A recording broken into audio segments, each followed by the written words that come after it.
देश में अनेक जगहों से ये खबरें आ रही हैं कि बेवजह सैकड़ों लोगों के नाम मतदाता सूची से काटे जा रहे हैं, अनेक लोगों को मतदान देने के अधिकार से वंचित किया जा रहा है और वोटर लिस्ट के अंतिम प्रकाशन से पहले बहुत सारी गड़बड़ियां सामने आ रही हैं। और कांग्रेस पार्टी ने, तमाम लोगों ने, नेताओं ने इस बात को रेखांकित किया है।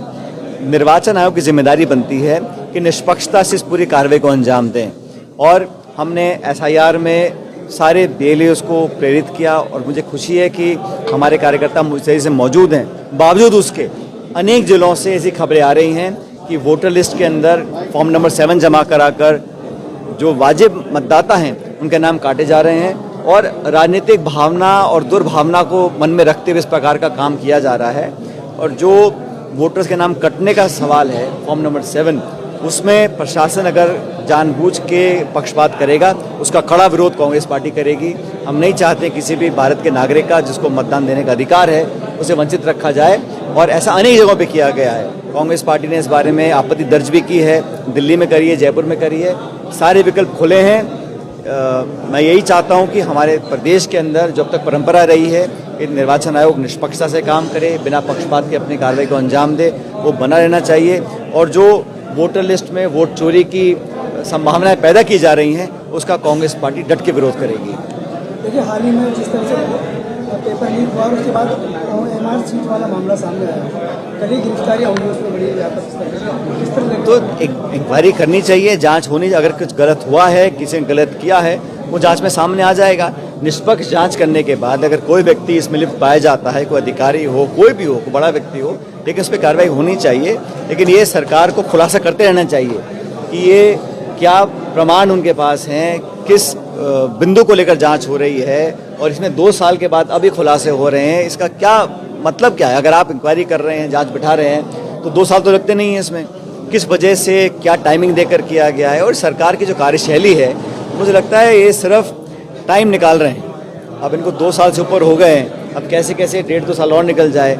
प्रदेश में संविधान में प्रावधान है कि जो लोकल बॉडी के चुनाव हैं आपको 5 साल में कराने हैं। कोई ना कोई बहाना देकर सरकार चुनाव टालती है और अगर चुनाव होंगे भी तो इसका श्रेय पूरा कोर्ट को जाता है। हाई कोर्ट का आदेश आता है तब जाके सरकार हलचल में आती है। बाकी इनका कोई मन ना तो चुनाव कराने, नगर पालिका का चुनाव कराना चाहते हैं या पंचायत चुनाव कराना चाहते हैं। ये तो अफसरों के माध्यम से शासन करना चाहते हैं लोकल बॉडीज के ऊपर भी। वर्तमान सरकार जो भाजपा की है उसमें भी चतुर्थ श्रेणी को लेकर घोटाले के बाद सामने आ रही है। बहुत सारे आरोप लग रहे हैं तो सरकार को खुलासा करना चाहिए। पिछले कार्यकाल में जो हुआ उसकी अब जांच करें, कोई आपत्ति नहीं है। लेकिन आपके नाक के नीचे जो आरोप लग रहे हैं, जो लोग प्रमाण दे रहे हैं, जो मीडिया में आ रहा है, उसको भी जांच करनी चाहिए ना। गलत है, किसी की सरकार में भी काम हो तो ये सरकार को अपने कार्यकाल में 2 साल में जो अब तक भर्ती हुई हैं, जहाँ पे जैसा आपने कहा लोग आरोप लगा रहे हैं, उसकी भी जाँच करनी चाहिए और जल्द करनी चाहिए। विधायक घोष वाले मामले में जिस तरह से पूरी स्टिंग ऑपरेशन सामने है अखबार का, उसके बाद बीजेपी के पार्टी और सरकार के एक नाटक, बीजेपी के जो प्रदेश अध्यक्ष है उन्होंने कहा कि वो तो एक नाटक है। वो क्या कहते हैं मैं इस पर टिप्पणी नहीं करना चाहता हूँ, लेकिन ये बात सच है कि राजनीति में पारदर्शिता और ईमानदारी बहुत महत्वपूर्ण है और सभी नेताओं व्यक्तियों को इसकी पूरी पालना करनी चाहिए। भाजपा हिंदू राष्ट्र की बात करती है, लेकिन माघ मेले में जिस तरह का हाई वोल्टेज ड्रामा देखने को मिला, भाई जो लोग हिंदू धर्म के संरक्षक हैं वही धर्मात्माओं को, साधु महात्माओं को, शंकराचार्यों को इस तरह जलील करते हैं। उनको रोने पर मजबूर कर दिया, उनको एक तरह से गिरफ्तारी कर लिया।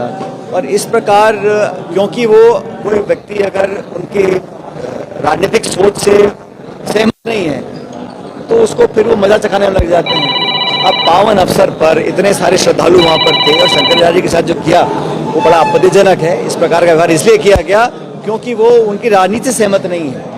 वो भी धार्मिक गुरु हैं, उनके भी बहुत फॉलोअर्स हैं, उनको सब मान सम्मान से देखते हैं, लेकिन क्योंकि वो भाजपा की राजनीतिक लाइन फॉलो नहीं करते इसलिए उन पर ताबड़तोड़ पुलिस की कार्रवाई हो रही है, उनको धकेला जा रहा है, उनको यहाँ वहाँ भगाया जा रहा है। तो ये तो साफ जो रवैया है सरकार का, भाजपा का, वो सब सामने आ रहा है।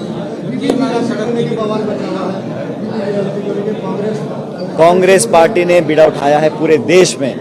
जैसे 2 दिन पहले राहुल गांधी जी के कार्यक्रम थे केरल में, हम लोग वहाँ पर थे, मैं उनके साथ गया था, तो वहाँ पर भी हमने, चाहे केरल हो चाहे कश्मीर हो, पूरे देश में नरेगा को जो बंद करने का, नाम बदलने का, स्कीम का नाम चेंज करने का जो सरकार ने काम किया है, उसको गलत मान रहे हैं। और हम लोग जानते हैं कि सबसे गरीब तबका देश में है, उसके पास एकमात्र वो सुरक्षा कवच था नरेगा।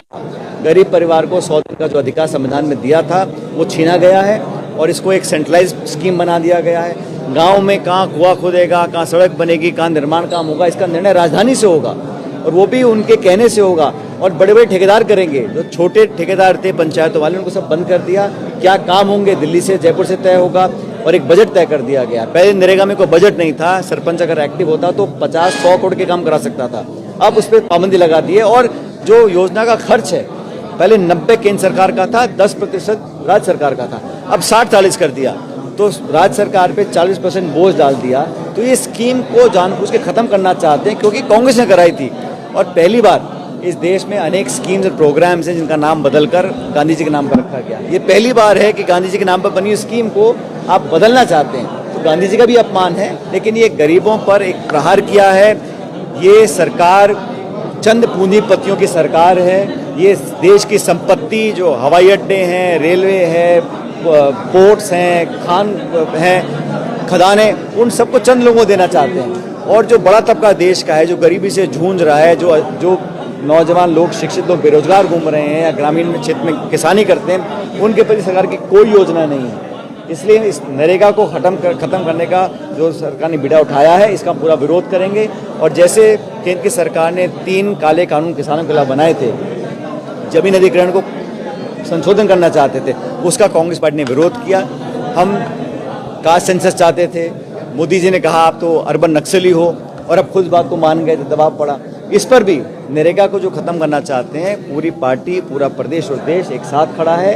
गरीब किसान के अधिकार के लड़ते रहेंगे और नरेगा को खत्म नहीं होने। सर, बीजेपी का आरोप है कांग्रेस में ना राम के नाम से परेशानी है और ये राम के नाम से ही ना विरोध कर रहे हैं, बीबी राम की। आप सब जानते हो, सबसे ज्यादा जो राम का नाम लेता है वो मैं लेता हूँ। राम राम सा कितनी बार करता हूँ मैं दिन में, सब जानते